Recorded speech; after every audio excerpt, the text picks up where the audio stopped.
Second, పరుష సరళాలు వర్గయుక్కులు కానివి. Okay, అలాగే ఇందాక మిమ్మల్ని అడిగింది స్పర్శాలు అంతస్తాలు కానివి 3, 4.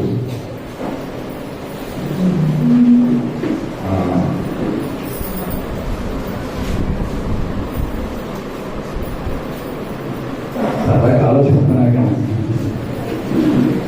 దంత్యోశ్చం 4. సో ఇటువైపు 4 ఇచ్చారు కదా, అటువైపు 4 ఇవ్వాలి.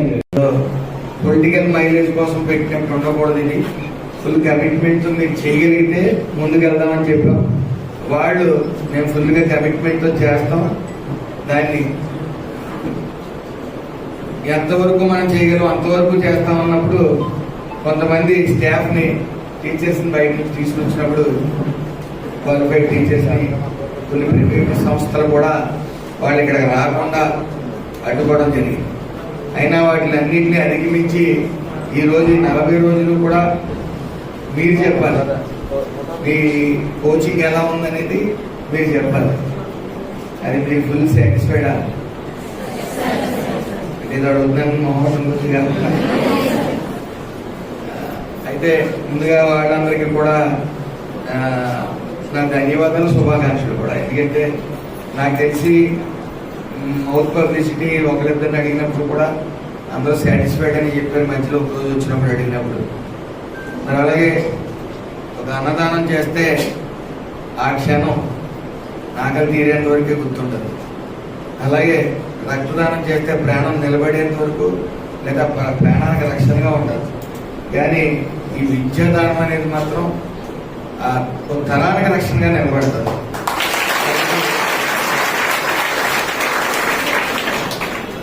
మీకు ఇందులో మ్యాక్సిమం మీరు కష్టపడారు, ఏది కష్టపడారు వాళ్ళు చెప్పవలసింది చెప్పారని మీ ముందు ఛాలెంజ్ ఉంది. అది మీరు డైరీగా ఫేస్ చేయండి. ఇందులో మీకు రాలేదనే ఒకవేళ ట్రై చేసినప్పుడు కొంతమందికి వస్తుంది, కొంతమందికి రాకపోవచ్చు.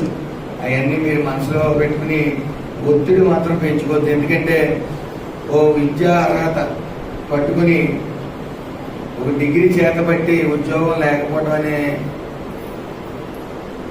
బాధ నాకు స్వయంగా తెలుసు. ఎందుకంటే మొన్నటి వరకు నాకేదో ఏదైనా సమస్య వచ్చినప్పుడు సెటిల్ చేయడం కానీ ఇంకోటి తెలుసు, కానీ ఉద్యోగాలు ఇచ్చే పరిస్థితి నా దగ్గర లేదు మొన్నటి వరకు. అనుకోకుండా ఎమ్మెల్యేతో పాటు మంత్రి వచ్చింది కాబట్టి ఈ రోజు వరకు కూడా 6 జాబ్ మేళాలు పెట్టడం జరిగింది. అందులో సుమారు అందులో ఇంచుమించు 1800 మంది వరకు ఉద్యోగాలు ఈ రోజు వరకు ఇప్పించగలిగాం. అయితే మీ అందరి అడ్రస్లతో సైతం అన్నీ మా దగ్గర ఉంటాయి కాబట్టి మీరు మాత్రం మానసిక ఒత్తిడి పడద్దు దయచేసి. ఇది ఈ మధ్య కాలంలో ఈ పోటీతత్వం పెరిగిన తర్వాత ఇటు స్టూడెంట్స్లోనే అదే పరిస్థితి. ఇలా కాంపిటేటివ్ ఎగ్జామ్స్కి వెళ్ళి మీకు కూడా అదే పరిస్థితి. మీకు అన్నయ్య ఉన్నారు, ఖచ్చితంగా మీ అందరినీ ఉద్యోగాల్లో పెట్టి బాధ్యతని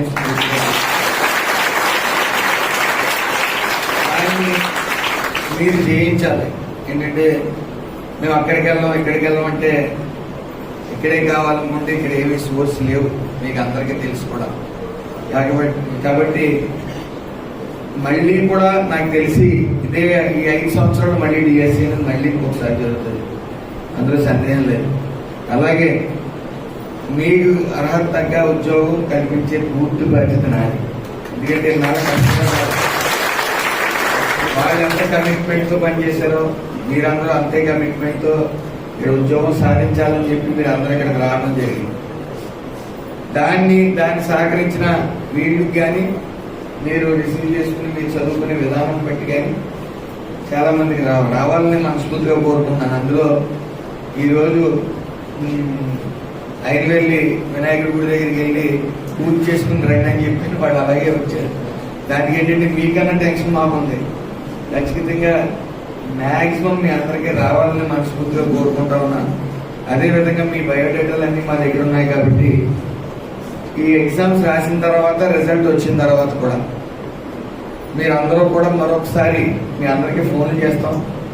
వచ్చిన తర్వాత రాకపోతే ఇక్కడ నాకు తెలిసి మన కాలేజీలో మన స్థానిక జూనియర్ కాలేజీలో ఒక హాల్ అనేది ఉంది, పెద్ద హాల్. దాని నిమిత్తం స్కిల్ డెవలప్మెంట్ ప్రోగ్రామ్స్ అని ఈ కంప్యూటర్ కోర్సులు కానీ అలాగే పూర్తిగా 30 రోజుల నుంచి 40 రోజులు మీకు ట్రైనింగ్ ఇప్పిస్తూ మళ్ళీ ఉద్యోగ అవకాశాలు ఆళ్లే ఇచ్చే విధంగా మేము ప్లాన్ చేస్తా ఉన్నాం. అది నిరంతరం 24/7 ఈ నేను ఉన్నంతకాలం కూడా ఇక్కడ ఆ స్కిల్ డెవలప్మెంట్ ప్రోగ్రామ్స్ జరుగుతాయి. ఇది అయిన తర్వాత ఒకవేళ ఏ కారణం చేతైనా ఉద్యోగం రాకపోతే అది మీరు పొలిటికల్ మైలేజ్ కోసం పెట్టినట్టు ఉండకూడదు. ఇది ఫుల్ కమిట్మెంట్తో మీరు చేయగలిగితే ముందుకెళ్దామని చెప్పాం. వాళ్ళు మేము ఫుల్గా కమిట్మెంట్తో చేస్తాం. దాన్ని ఎంతవరకు మనం చేయగలం అంతవరకు చేస్తామన్నప్పుడు కొంతమంది స్టాఫ్ని టీచర్స్ని బయట నుంచి తీసుకొచ్చినప్పుడు క్వాలిఫైడ్ టీచర్స్ని కొన్ని ప్రైవేట్ సంస్థలు కూడా వాళ్ళు ఇక్కడికి రాకుండా అడ్డుకోవడం జరిగింది. అయినా వాటిని అన్నింటినీ అధిగమించి ఈరోజు 40 రోజులు కూడా మీరు చెప్పాలి, మీ కోచింగ్ ఎలా ఉందనేది మీరు చెప్పాలి. అది మీరు ఫుల్ సాటిస్ఫైడా? ఇది అడుగుతున్నాను మొహమ్మద్ గుర్తుగా. అయితే ముందుగా వాళ్ళందరికీ కూడా నా ధన్యవాదాలు, శుభాకాంక్షలు కూడా. ఎందుకంటే నాకు తెలిసి మౌత్ పబ్లిసిటీ ఒకరిద్దరిని అడిగినప్పుడు కూడా అందరూ సాటిస్ఫైడ్ అని చెప్పారు. మధ్యలో ఒక రోజు వచ్చినప్పుడు అడిగినప్పుడు మరి అలాగే ఒక అన్నదానం చేస్తే ఆ క్షణం ఆకలి తీరేంత వరకే గుర్తుంటుంది. అలాగే రక్తదానం చేస్తే ప్రాణం నిలబడేంత వరకు లేదా ప్రాణానికి రక్షణగా ఉంటుంది. కానీ ఈ విద్యాదానం అనేది మాత్రం ఒక తరానికి రక్షణగా నిలబడుతుంది.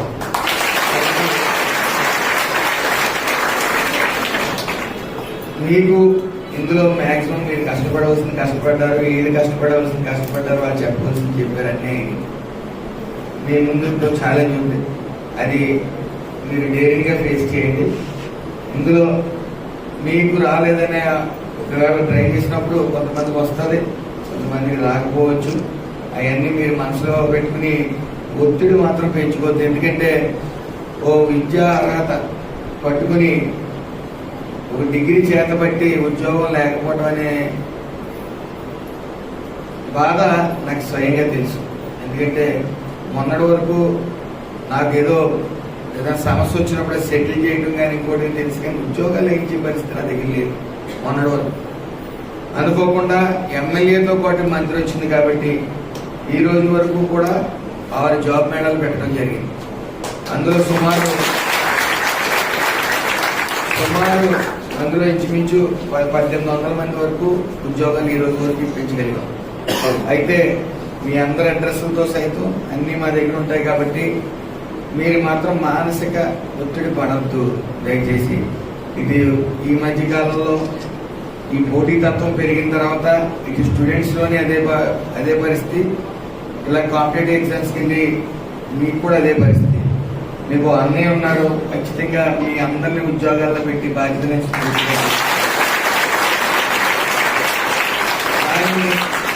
మీరు జయించాలి. ఏంటంటే మేము అక్కడికి వెళ్ళాం అంటే ఇక్కడే కావాలనుకుంటే ఇక్కడ ఏమి సోర్స్ లేవు, మీకు అందరికీ తెలుసు కూడా. కాబట్టి మళ్ళీ కూడా నాకు తెలిసి ఇదే ఈ 5 సంవత్సరాలు మళ్ళీ డిఎస్సీ అనేది మళ్ళీ ఇంకొకసారి జరుగుతుంది, అందులో సందేహం లేదు. అలాగే మీకు అర్హత తగ్గ ఉద్యోగం కల్పించే పూర్తి బాధ్యత నాది. ఎందుకంటే వాళ్ళు ఎంత కమిట్మెంట్తో పనిచేశారో మీరందరూ అంతే కమిట్మెంట్తో ఇక్కడ ఉద్యోగం సాధించాలని చెప్పి మీరు అందరూ ఇక్కడికి రావడం జరిగింది. దాన్ని సహకరించిన వీళ్ళకి కానీ మీరు రిసీవ్ చేసుకుని మీరు చదువుకునే విధానం బట్టి కానీ చాలా మందికి రావాలని మనస్ఫూర్తిగా కోరుకుంటున్నాను. అందులో ఈరోజు ఆయన వెళ్ళి వినాయకుడి గుడి దగ్గరికి వెళ్ళి పూజ చేసుకుని రండి అని చెప్పి వాడు అలాగే వచ్చారు. దానికి ఏంటంటే మీకన్నా టెన్షన్ మాకుంది. ఖచ్చితంగా మ్యాక్సిమం మీ అందరికీ రావాలని మనస్ఫూర్తిగా కోరుకుంటా ఉన్నాను.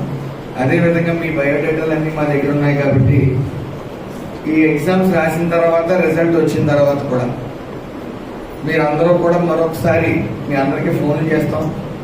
వచ్చిన తర్వాత రాకపోతే ఇక్కడ నాకు తెలిసి మన కాలేజీలో మన స్థానిక జూనియర్ కాలేజీలో ఒక హాల్ అనేది ఉంది, పెద్ద హాల్. దాని నిమిత్తం స్కిల్ డెవలప్మెంట్ ప్రోగ్రామ్స్ అని ఈ కంప్యూటర్ కోర్సులు కానీ అలాగే పూర్తిగా 30 రోజుల నుంచి 40 రోజులు మీకు ట్రైనింగ్ ఇప్పిస్తూ మళ్ళీ ఉద్యోగ అవకాశాలు ఆడిలో ఇచ్చే విధంగా మేము ప్లాన్ చేస్తా ఉన్నాం. అది నిరంతరం 24/7 ఈ నేను ఉన్నంతకాలం కూడా ఇక్కడ స్కిల్ డెవలప్మెంట్ ప్రోగ్రామ్స్ జరుగుతాయి. ఇది అయిన తర్వాత ఒకవేళ ఏ కారణం చేతైనా ఉద్యోగం రాకపోతే మీరు ఈ రోజు వరకు కూడా ఎక్కడానికి ఎడతెరపు లేకుండా వాడేస్తాం. అలాగే భవిష్యత్తులో నిరంతరం విఎస్ఎం కాలేజ్ మాది. అయితే డాక్టర్ గారు కూడా ఆయన కమిట్మెంట్ ఎలా ఉంటుందంటే, డాక్టర్ గారి కమిట్మెంట్ రోజు విజయవాడ వచ్చారు, పర్సనల్ పని మీద వచ్చారేమో అనుకున్నా. ఆయన చాలాసేపు కూర్చున్నారు, 11 అయిపోయింది జనాలతో. 11 గంటలకు కూడా ఓర్పులో ఉండి డాక్టర్ గారు ఏమైనా పని మీద వచ్చారంటే లేదండి చిన్న విషయం మీకు వివరించాలన్నారు. నాకు మళ్ళీ ఫోన్ వచ్చి బయటికి వెళ్ళాను. తర్వాత వచ్చేంత వరకు కూడా సుమారు 12:30 వరకు నా కోసం అలాగా మొండిగా కూర్చుని ఉన్నాడు. ఆయన కూర్చుని ఏంటంటే డాక్టర్ గారి విషయం అంటే, నాకు ఆలోచన ఉందండి, రామచంద్రపురం నియోజకవర్గంలో ఎక్కడా కూడా గుండె ఆగకూడదు, ఏ గుండె ఆగకూడదు, స్ట్రోకులు రాకూడదు. అది రాకుండా చేసే బాధ్యత నేను ఛాలెంజ్ చేసి రామచంద్రపురం నియోజకవర్గ ప్రజలకు ఎక్కడ హార్ట్ స్ట్రోక్ రాకుండా నేను చేస్తాను, నాకు సహకరించిందని అడిగాడు. అదేవిధంగా విష జ్వరాలు ఎక్కువ అవుతూ ఉన్నాయి, వాటిని అధిగమించాలంటే టోటల్గా ఒక కిట్ ఒకటి ఇస్తాను, మెడిసిన్ కిట్. అది ఫ్రీగా ఇద్దామండి. నా తరఫున నేను ఏదో చెయ్యాలి సొసైటీకి అనే కసి ఆయనలో చూశాను. మరి అలాగే ఈ యొక్క డిఎస్సి కోచింగ్ కూడా ఆయన మెటీరియల్ కి ఒక 50,000 కూడా మేము అడగకుండా ఇచ్చిన వ్యక్తి ఆయన. సొసైటీలో ఇలాంటి వాళ్ళందరూ కూడా ముందుకు వస్తే అసలు మనకి ఎవరికి కూడా ఇబ్బంది లేని పరిస్థితి. ఎందుకంటే ఈ రోజున ముఖ్యంగా 2 రోజుల క్రితమే నా ప్రాణ స్నేహితులు ఒక అతన్ని కోల్పోవడం జరిగింది. నాకన్నా 3 సంవత్సరాలు చిన్నవాడు. అతన్ని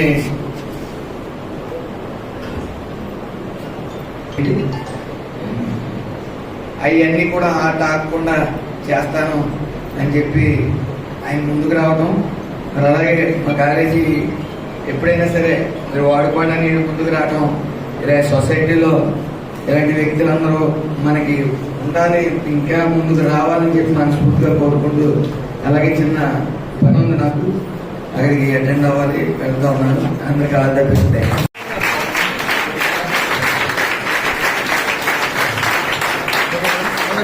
అభిమానాన్ని అరచేతులతో చెప్పారు, అవే అరచేతులతో మీరు పనులు చేస్తున్నారు. ఎంత ఆనందంగా ఉంది కదా. పావని, స్రవంతి, పెన్ను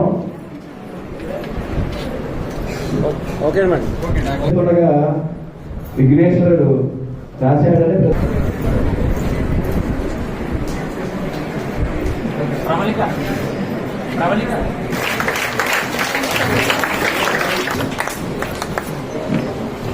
అందరికీ మరొకసారి ఆల్ ది బెస్ట్.